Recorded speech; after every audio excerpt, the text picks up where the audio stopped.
Yo, what's good? It's your boy Roy, and this is another episode of Sync Gems. Today, we have Sofia del Valle. Sofia del Valle is a music coordinator at Transit, which is a trailer and ad agency. And they are killing it currently. They are getting placements. They are really successful. So I wanted to reach out to the people behind the scenes and see what they do. And what I got from this interview is way more than what I thought. Sofia just really breaks down what it takes and what it took from her to get to where she's at and where she wants to get, which is music supervision. We also talk about how supervision is an art form and how one placement can really change your career. Yes, you, me, anybody. One time that your song goes into the right place in the right time, and your whole career can change. We also talk, as usual, about the importance of networking and showing yourself as opposed to looking for jobs. We talk about music coordinating and how does a day in Sofia's work life look like. In the beginning, we talk about her story, which is super cool. It's just, I love hearing people's stories. And you'll see, I just love how organic this conversation was and how the gems were just dropped and spread all over the podcast. If y'all want to help this podcast grow, please go on your mobile device, rate and review it.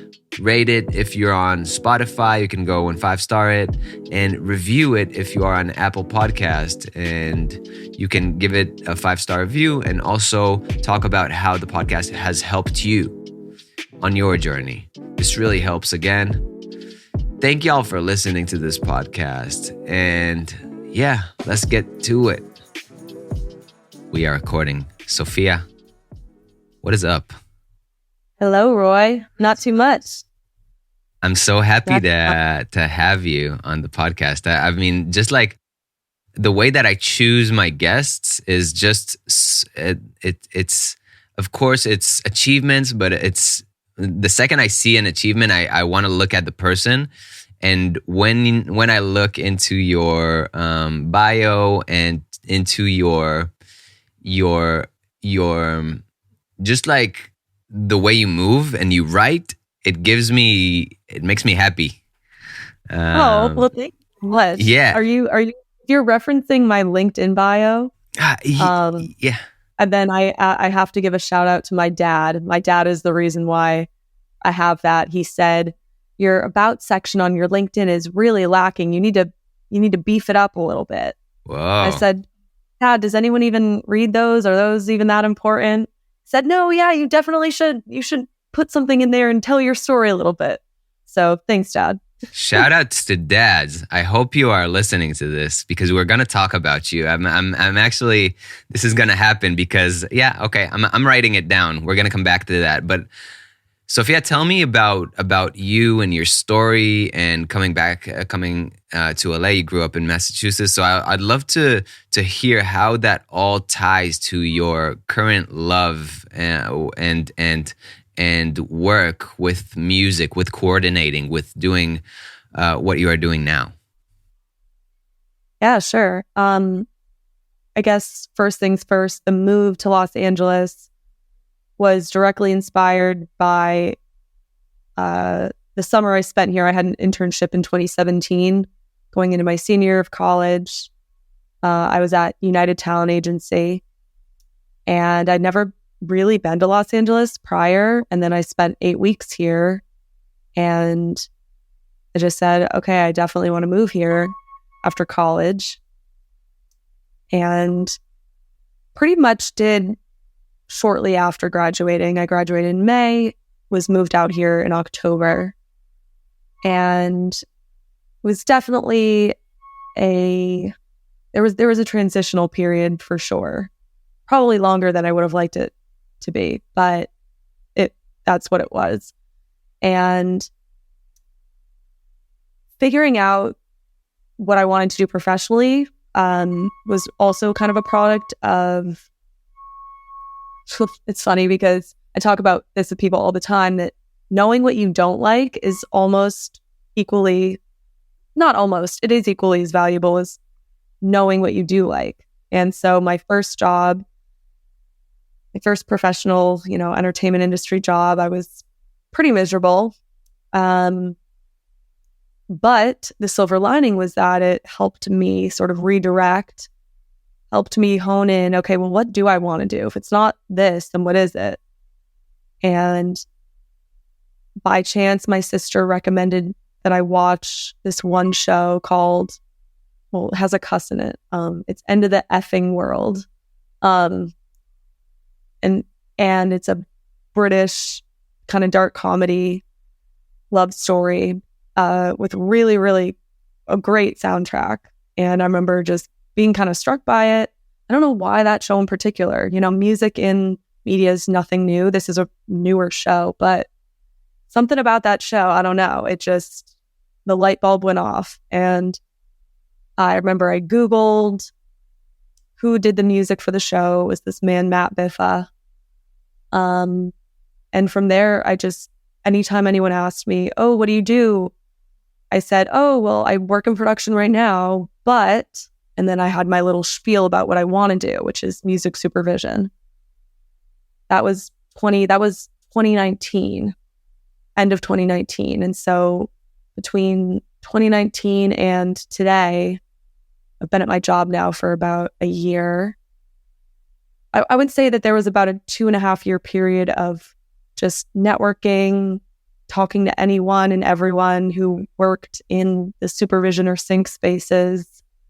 And just not being shy about or feeling any bit of shame or embarrassment about trying to get my foot in the door. I think a lot of people, for some reason, feel a little bit insecure about making switches or about being new at something. And I understand that.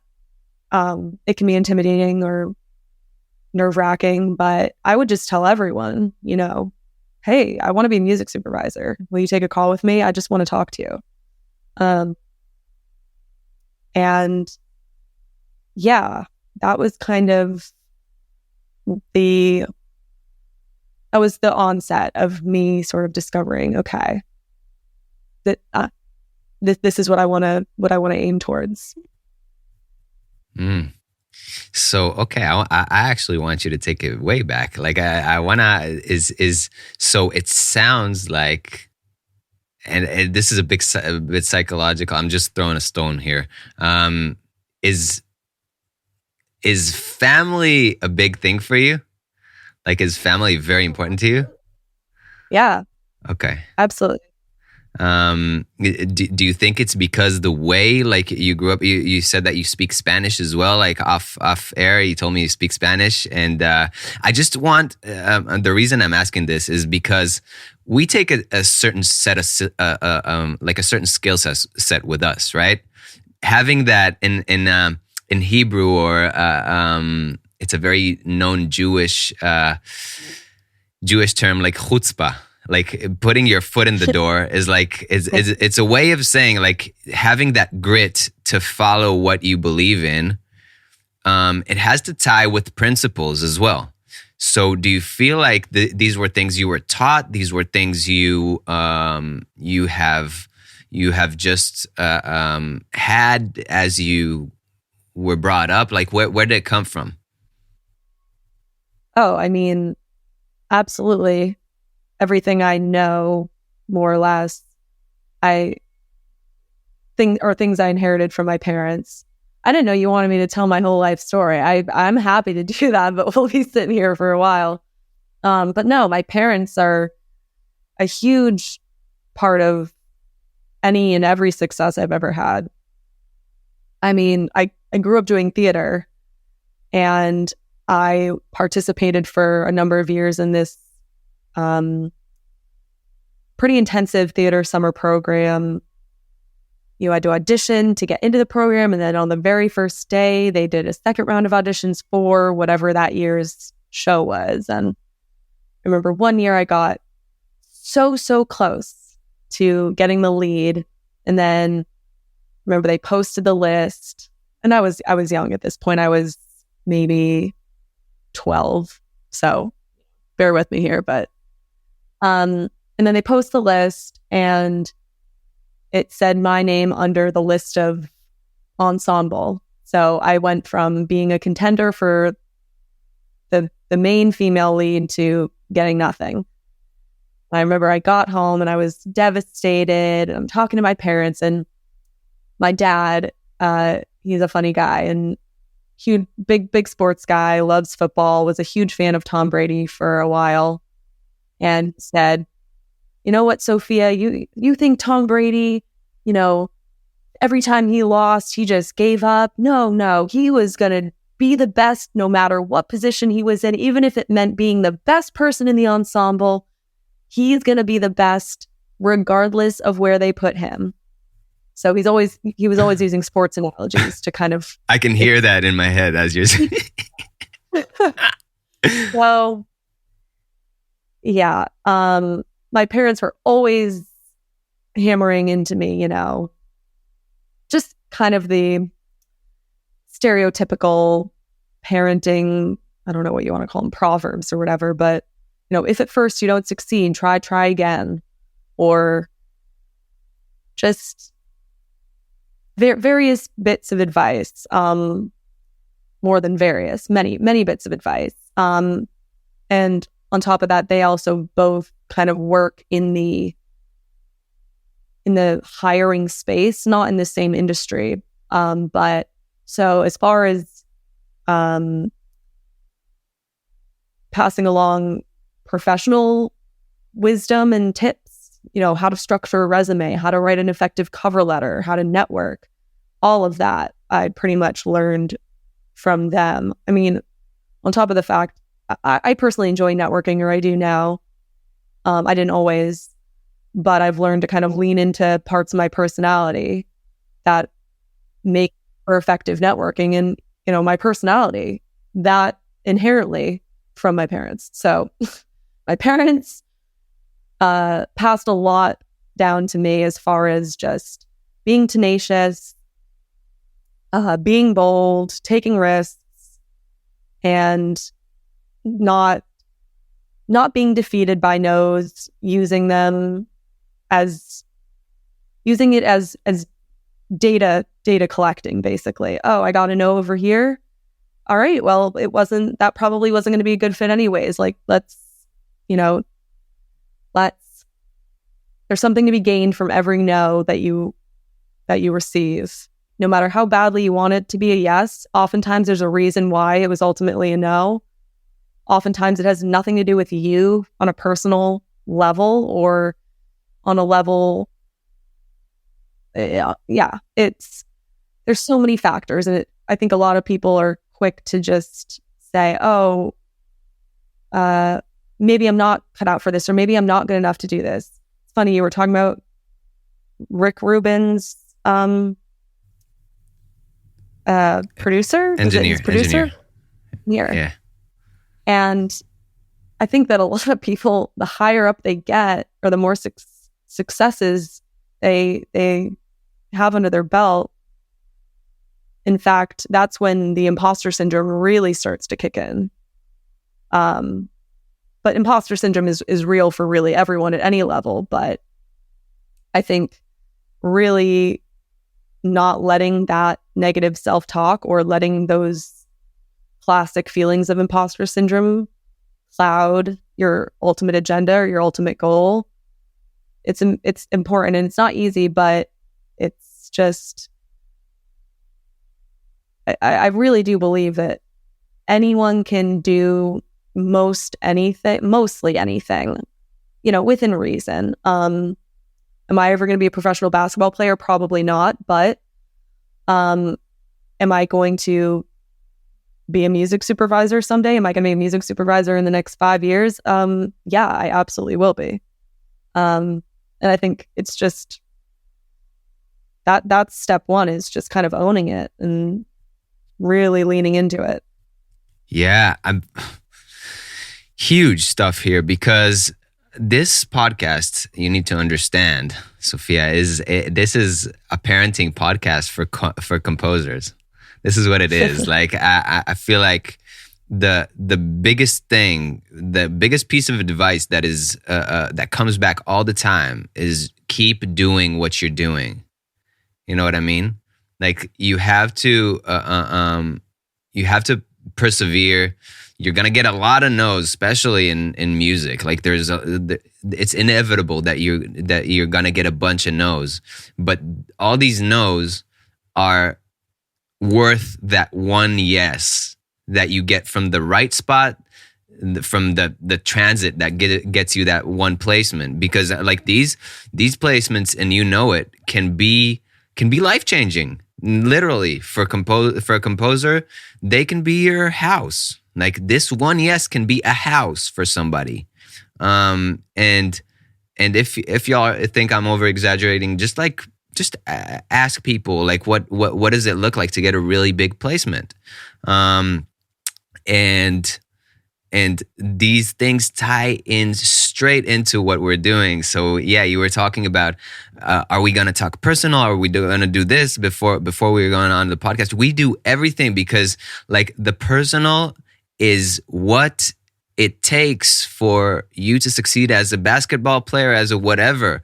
And you know what? Like, yeah, maybe you're not going to be a basketball player next year, but can you play with your friends and improve your free throw? Yes.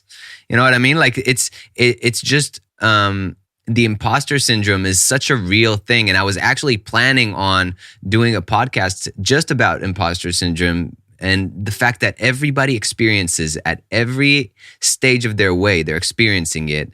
And if anybody ever thinks that there will be a day where they will have zero imposter syndrome, they're in for a bad treat. Like they're in for a very bad discovery down the line. So let me save that for you, because this right now is where all the blessings are, and it really transitions me to like you know, like to you and to having like a sports dad, which, you know, like they say the most, like, and I know it, like parents say the most out there, like most basic shit that hits the deepest, right? Like it could be like, don't give up, and you're like, oh my God, my parents said it, so now it's what I'm thinking for the rest of my life. And I love how you're speaking to using these things as complete tools for you right now. And I can hear, like, I know that you're going to be a supervisor by the way you're speaking. Like at some point, I know you're gonna, we were talking before. So to anybody listening, we've talked before about moving to Europe. I know you're going to make the trip to Europe once you decide to go to Europe. We were speaking about it before, and Sophia was like, yeah, maybe I'll maybe one day you'll listen back to this from like Spain or something like that, and you'll go, oh, that motherfucker, he called me out on it. but yeah, I'd love for you to speak from that to what you're doing right now. So you're a coordinator. What does coordinator mean? Well, I think it can mean different things depending on company you're at. But obviously it's entry level. But the way that my company is structured, the music department, it's just me and then my boss, who is the head of the music department. She's been doing this for 20 plus years. So she's a true veteran. And Transit is an ad agency that does trailers and TV spots for film and television, among other sort of ad spots, but primarily the trailers and TV spots. And so, yeah, I'm just essentially supporting my boss in every way that she needs, related to all things to do with music for any given spot. That can look like helping her with a music search. So if we have a project come in and there's a brief, we need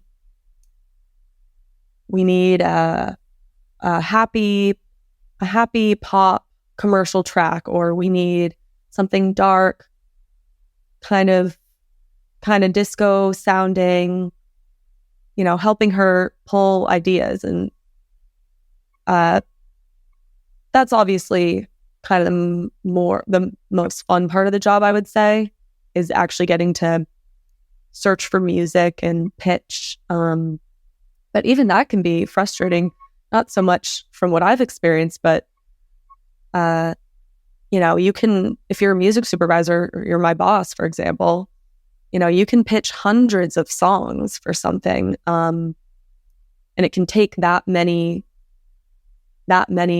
pitches before they decide, oh yeah, this one's great, this is what we're going to go with. But yeah, I mean, on top of that, I'm handling a lot of cue sheets, basically just the kind of legal licensing document to make sure everyone gets paid out appropriately for the use of any bit of audio or sound effect that we might use in a spot.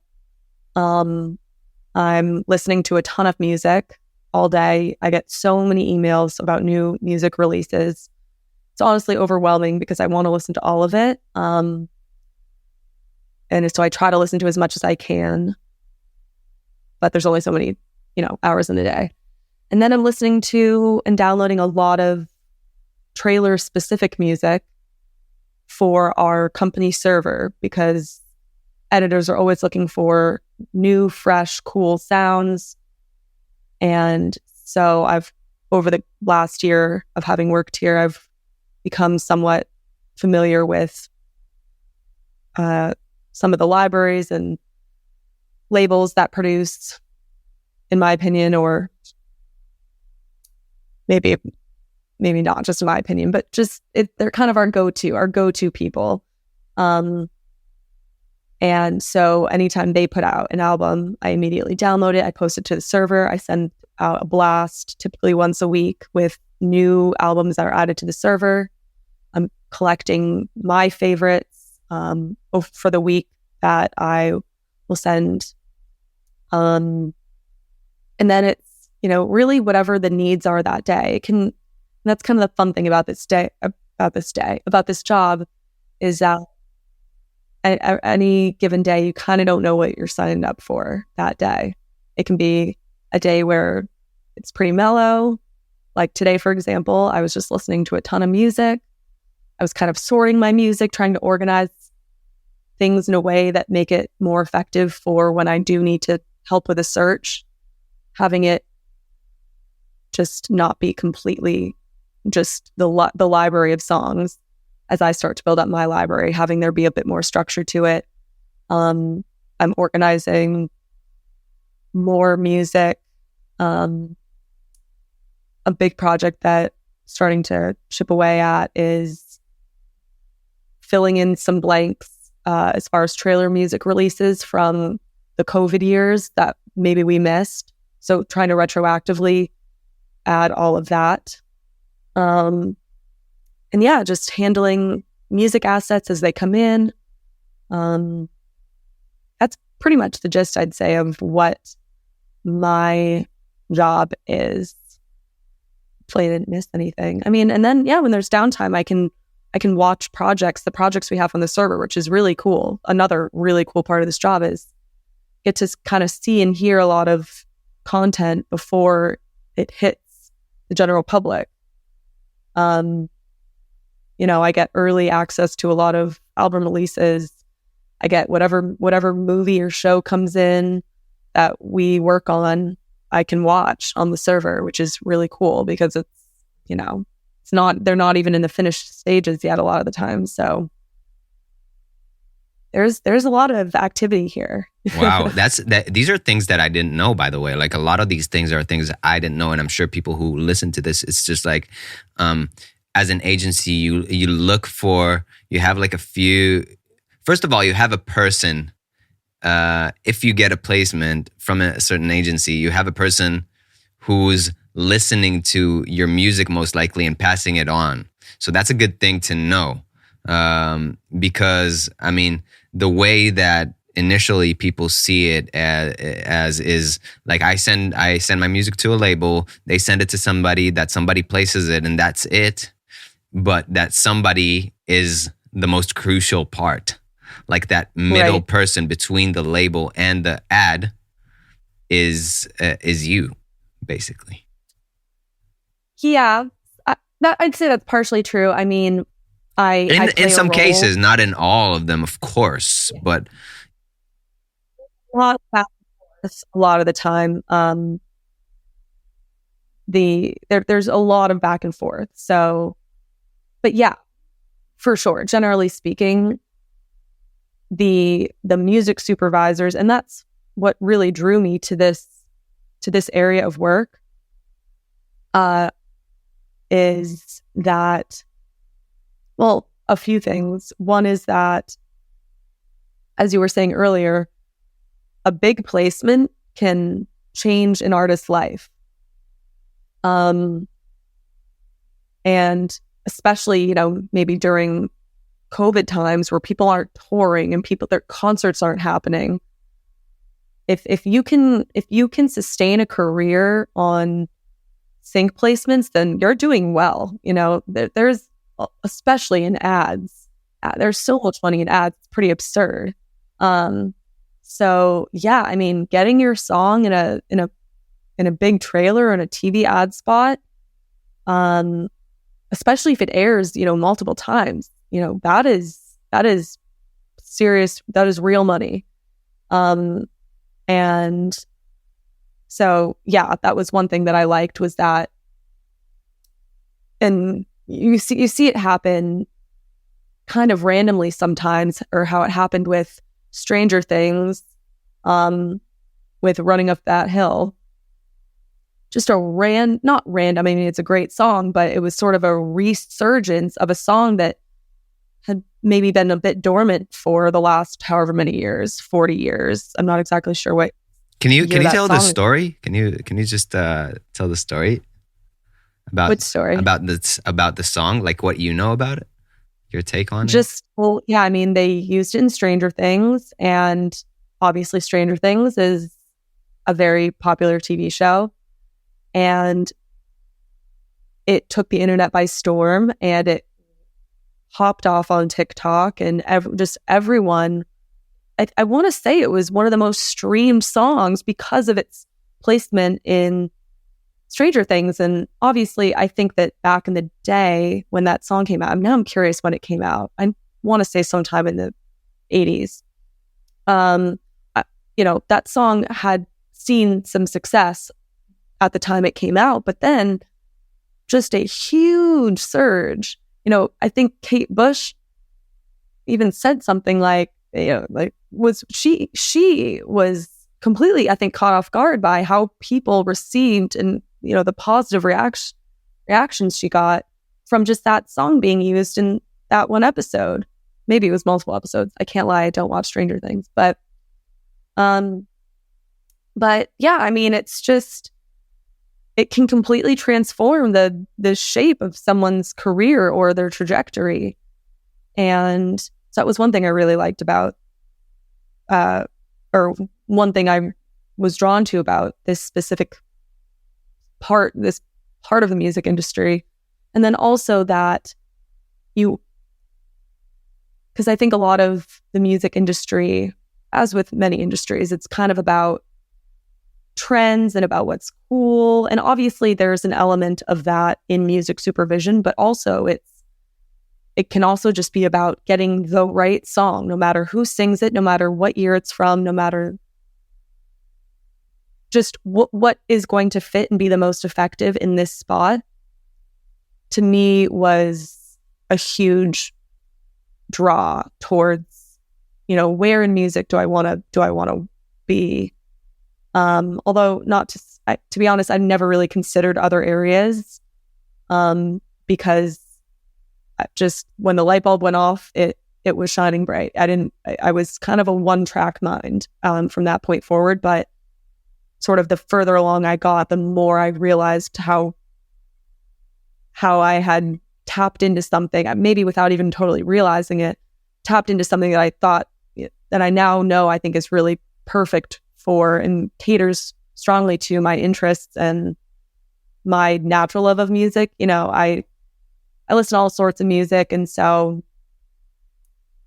not being boxed in or limited by, you know, the top 50 hottest tracks, or not having to just really, again, it's good to know what's hot. It's good to know what the trends are and what's new and what's gaining traction. But it's also cool to know that at any given point, you might be able to take some old, seemingly forgotten song and put it in something and have that magical moment that can transform, you know, not just the quality of the project, but also the life of the artist, should they still be alive. You know, there's just so many, there's a lot at play that I think it makes it fun, and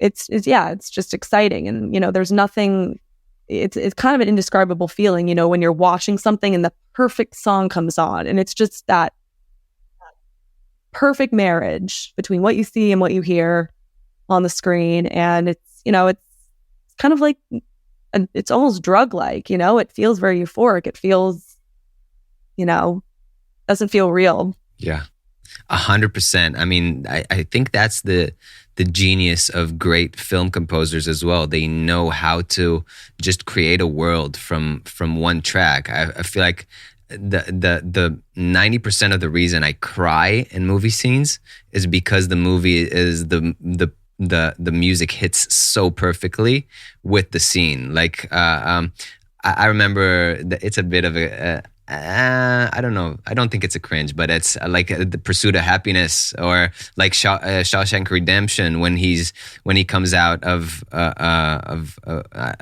okay, redemption, so you know he's coming out. But when he comes out of jail, and this like beautiful soundtrack comes in, it made me cry like a baby. Like for after the, like it made me cry so bad that I was actually crying after the movie end. I was crying for about 10 minutes, I think. So and I think it's because that is the genius between if it's a good like supervisor, or it's, and you can say, and I will argue that it's the job of the coordinator and the supervisor, which made that possible for that artist to see such a spike in their track after 20 years. You know, it takes that somebody who is confident enough and knows enough what they're doing in order for that scene to fit so good that it resonates with so many people. It's kind of like writing a good pop song, right? Like, but only for a movie. So I think it's important to acknowledge that supervisors are artists. You know, it's absolutely a craft that, I mean, I'm still learning. I think even supervisors continue to learn more about their craft. But yeah, I mean, it absolutely. It's you can have the best taste in music in the world, but are you able to pair and properly match, you know, X song with Y scene? And frankly, it's not always about taste. I mean, it's good to have good taste, but I think actually the even more challenging thing is when you're handling a genre or a song or what have you that you actually don't like, and you need to find, you know, you need to find the right song for a scene in a movie, or, you know, a trailer for a movie that you would never watch. But you still need, you know, you can't just pitch songs that you like. You have to pitch the right, what sounds right. Yeah. So, no, I mean, it's certainly not easy. And I know that I've never worked in the music department for a film, or well, actually I did work on music in the music department for a TV show before this, but I know that, you know, in films, a lot of the time producers, directors, maybe even the actors, kind of all want a say in the music. And so handling the politics, and being able to I think a lot of people don't fully understand what music supervisors do. And so a director will, maybe say, can't we just use that really cool Drake track? And it's like, with what budget? Where's this money coming from? And so music supervisors also oftentimes kind of navigating those dynamics and trying to do what they can with what is often a very limited budget, and also keeping everyone happy and having everything sound great. So yeah, I mean, there's a lot of moving parts to the job from what I've observed and what I've talked to people about and their experiences supervising. And yeah, I mean, it's certainly not easy. You were talking about getting the foot in the door, and I want to get back to that. How does one get their foot in the door with somebody, with an agency like Transit, or your door? How does somebody get you to bump into their music?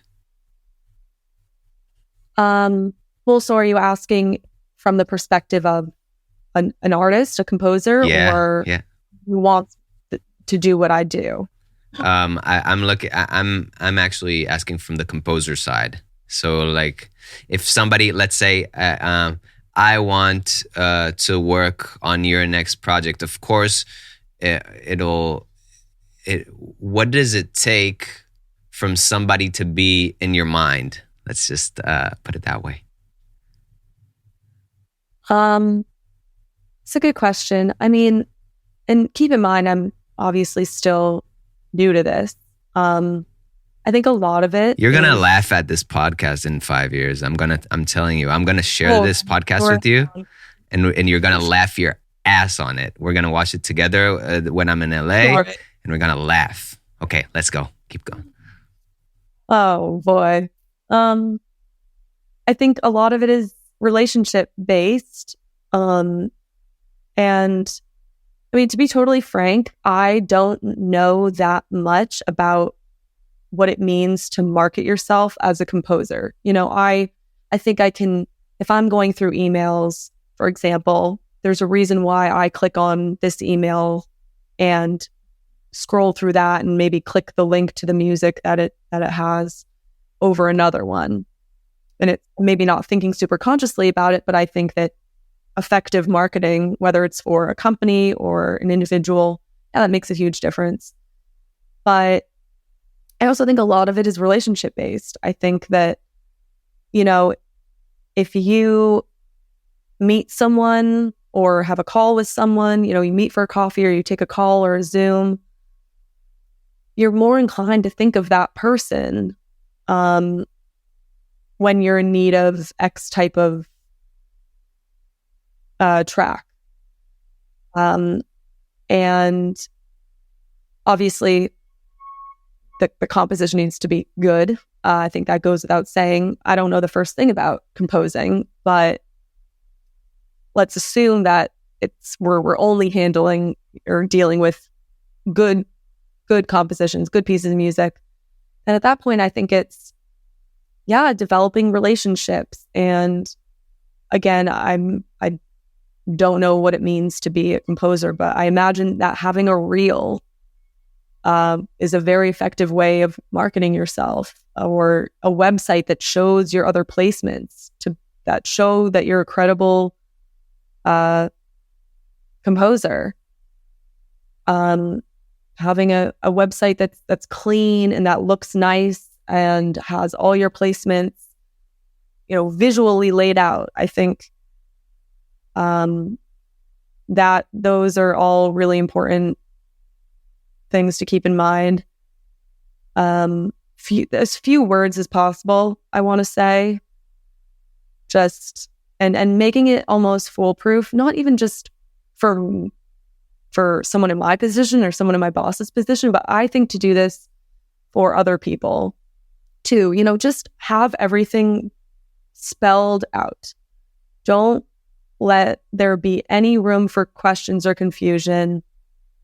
Put your website, your email, and, maybe something brief about yourself, maybe a embedded link to your website, just little things. But I think that relationships are also super important. And I think,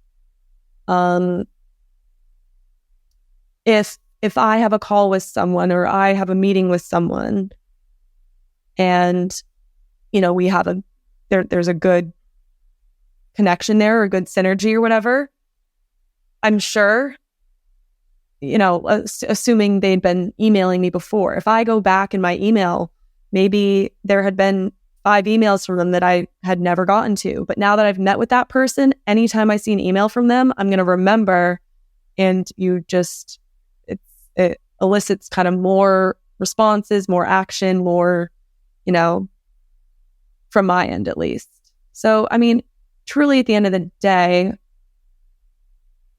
it goes across the board industries, it's relationship based. And that kind of is an unfortunate thing, because I think there's probably a lot of super talented composers that maybe just don't know how to, or just artists in general who don't know how to market themselves properly. But I think another thing is, and I can't remember who taught me this, honestly, probably my mom or my dad or friend. I don't exactly remember. But I think it's better to just make the relationship solely for the sake of making the relationship, rather than, and obviously take this with a grain of salt, because people need to eat, people need to pay their bills, and money is a lot of times the motive. But I think sometimes just, hey, I would just love to talk about what you're working on. I'd love to show you some of my things, rather than, can I send you X for this project? Or, just trying to genuinely nurture and foster a new relationship is super effective and will in turn have longer lasting benefits than just saying, hey, what are you working on right now? Can I send you something for this? And again, I'm not a music supervisor, but this is just what I've gathered in my experience. And when I was hunting for a job, I was doing a ton of networking. In fact, I wasn't even applying to jobs a lot of the time. I was just asking for calls and for meetings with people, with the hopes that if I got in front of someone, should there be a need, they would, hopefully like me and want to let me know. But I think if you ask someone for a job, they're not going to be that inclined to say, oh yeah, here's a job. But if you say, I want to learn about what you do, can you tell me about what you do and how you got there? That's, you're taking more interest. So I guess tying this all back to composers, I think just getting your music in front of people or getting yourself in front of people will then result in your music getting seen by more people. And, building up an organic network of people that and that trust your work. That will follow, or, placements and uses will follow suit. Again, assuming that it's good. And the other thing is, it's a lot of it is need based. So even if something's really, really great, it might not be right for this project, but yeah, if it's good, download it and I'll add it to my library, or, a music supervisor will add it to their library. And when the time is right, hopefully when they're searching for this one spot that needs this type of song and they're shuffling through and they're searching through their library, and they'll say, oh, I remember that composer, they were great and they make really good music. Boom, there's a pitch. There's a lot of kind of factors that maybe, or hurdles that make it harder for something to get placed, but I think it's just about increasing your odds, really. And the other thing is, and this is going to sound kind of trivial compared to everything else I've said, but the metadata is super important, especially if you're a music supervisor. Having metadata that is accurate and that is there, having metadata at all, super important. Because when we're talking license and, legal uses of these things, it's not, you can't just, drag and drop a song. There's obviously legal processes that take place in order for that to happen. And so having all your metadata filled in accurately, thoroughly, another thing that is music to a music supervisor's ears is seeing the metadata is all there. You don't have to search for anything. Yeah, getting the metadata, getting no metadata can be the thing that separates a composer from a 5-figure check. It can be that. So I mean, most libraries do it. So I mean, I feel like most composers who are starting out don't start immediately from ad agencies, but down the line, this needs to be a topic that that y'all are thinking about, especially once you start venturing more on your own and creating relationships like the beautiful one that, again, like me and Sofia are having this beautiful conversation. So it's a start of something, like we don't know what, and something it's so funny because I almost feel like we're having similar thoughts in very close proximity, because yesterday I actually put on the Sync Jam story. I put like daily gems. So every day I put a little piece of knowledge or something that I've been thinking about, and I share it. And yesterday I said I'll have to pull it up, but having somebody, I'm paraphrasing, but having somebody like you, like being around you, increases the chance of them thinking about you when they get their next project, and that's where being a hang comes in, like being a good hang, a good person to just like talk the shit with, like I have gotten projects where I wasn't the best person for the job, but just because people liked me, they advocated for me. They wanted me to win. So would Sofia want somebody from an email to win, or would she want somebody who she had coffee with to win? And y'all can tell me, yeah, I'm a bedroom producer, I'm a this, I'm a that, but it doesn't matter what you are. What it depends on is who you want to become, who you want to be. And that's the conversation with the actors that keeps coming back. Like, okay, a lot of actors want to be Brad Pitt, but do you really? Like, do you really want people to haunt you with cameras when you go to the bodega to grab some toilet paper to wipe your ass with? Do you really want that? Like, and it's a legit question. And I think that 95% of the people would actually, if they know what it takes, would actually say no. So, that's an interesting point. I mean, it's really easy to say you want to do something, but then to follow it up, required to do it. I mean, it's listen, nobody said it was easy. No one said it. It's not easy. Yeah. But if you want it badly enough, you do all the silly little steps, and kind of like what you were saying earlier, that getting that one yes that can really change the course. Whether you're a composer, whether you're someone like me, that was trying to get their foot in the door in the sync supervisor space. I have had those rare yeses that have been life altering for me. So it's not just silly things that you see in movies, but it really just takes one person that believes in you and wants to take a chance on you and is willing to be generous with their time.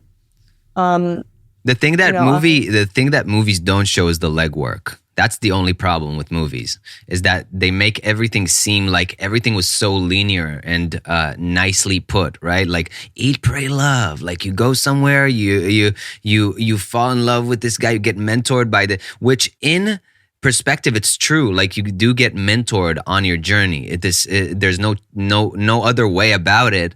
You do hopefully you do fall in love at some point. Hopefully you do find these spiritual practices, but do they all happen in the synchronous from the synchronous decision of you choosing to do one thing? No, hell no. Like there's a lot of like microseconds that people don't talk about, and that's what I'm about. Like, that's what I'm about, to really, like, just what you are speaking to is so important, because again, that your yeses did not come from one connection. They did not. It sounds like they did when you say, yeah, I got that one yes, but like from your story, I can say you hustled your ass off before you got that job, like, and that's the thing I want people to appreciate. Not the fact that you're somewhere above them, the fact that you were able to tap into what you want for yourself. Yeah. No, I mean, there's an expression, and I don't want to botch it, but it's something like... Please do. I botched so many. Okay. Well, let me see if I can... I'll tell you what it is. Opportunity plus preparation equals luck. No. Opportunity equals luck. Luck plus preparation. Which is also, it's kind of... So yeah, you did buy... I mean, it's luck equals opportunity plus preparation. Yeah, that's the... Oh, okay, yeah. So luck is the song. Okay, yeah. But also, like, again, yeah, so the luck does just exist in a vacuum. It's never random luck. It's always, maybe feels random luck, but it's always the product of, like you were saying, these micro steps in the kind of day-to-day that is not sexy or romantic in any way. Grinding. Oh my God, all of a sudden some golden opportunity comes along. Where did that come from? Oh, probably, all the hustling, all the nose to the ground, all the cold emails, the cold, studying, and just whatever it is. I mean, the principle really applies to any type of work. Yeah, my good friend Bryce Green, he was on the podcast a few weeks ago. Shout out. He said he says the exact same thing. You activate your magnet, you put in the work, and then you're ready. Just like, again, you were speaking about, on your off days, you don't just stop doing what you do. You keep listening to music. You keep creating that catalog for yourself. So when your supervisor comes up to you and says, I want this dark pop stuff, do whatever it takes, you're like, I got you. What do you mean? Like, I did it on my off day. Like, it also shows that again, like, that it's cliche for a reason, but you create your own luck. You created your own luck doing that. When you were on your off days, you could go have a mojito at the bar, but you just chose to do what you do in order for that moment. And that's real. That's real to me. That's real to me. It shows a lot about you. So yeah, it's amazing. Well, let me just be clear that I do like to have fun on my off days. I think that it's also... I meant not off days, by the way. The days that you have less to do. Yeah. Oh, okay. Because I was like, I definitely am drinking mojitos on the weekends. Let's not get confused here. Yeah. But no, yeah, if you want something badly enough and you spend an hour or so working towards it every day, then you really do increase your odds a lot. And sometimes I'm a very sociable person. I love talking to people, and I know that is something that doesn't always come naturally to other people, or that is a source of anxiety. I would say even having kind of my natural personality type, networking used to definitely be a source of anxiety for me. And it's like anything. The more you do it, the first conversation is a little scary, but you end up, it's a self-fulfilling prophecy, because once you start networking, you start knowing more about the thing you're networking about, and then you are able to have more in-depth, more interesting, better informed conversations. And so it kind of, self-fulfilling prophecy. The two things play into each other very well. It's like the more you network, the better your quality of your networking is, and then the more that can come out of your networking. In the beginning, it can feel like you're just having the same sort of redundant, basic small talk conversations. But again, the more you do it, the more you have to talk about, and the more comfortable you feel talking about the things that you want to talk about, because you've already talked about them a bunch already. Yeah, that's amazing. That's fire. We're gonna leave people with that. And where can people find you? Find me? Yeah, where can they speak to you? Or I have a LinkedIn. Yeah. So I'm sure some people will reach out. Let's say hi, and thanks so much for coming on, Sofia. Wait for having me. I've never done a podcast before. This is my first time. You killed it. Thank you. Yo. How good was that? I really enjoyed this episode with Sofia. If you enjoyed it too, let me know. And the best way to do that is rate and review the podcast on your mobile device.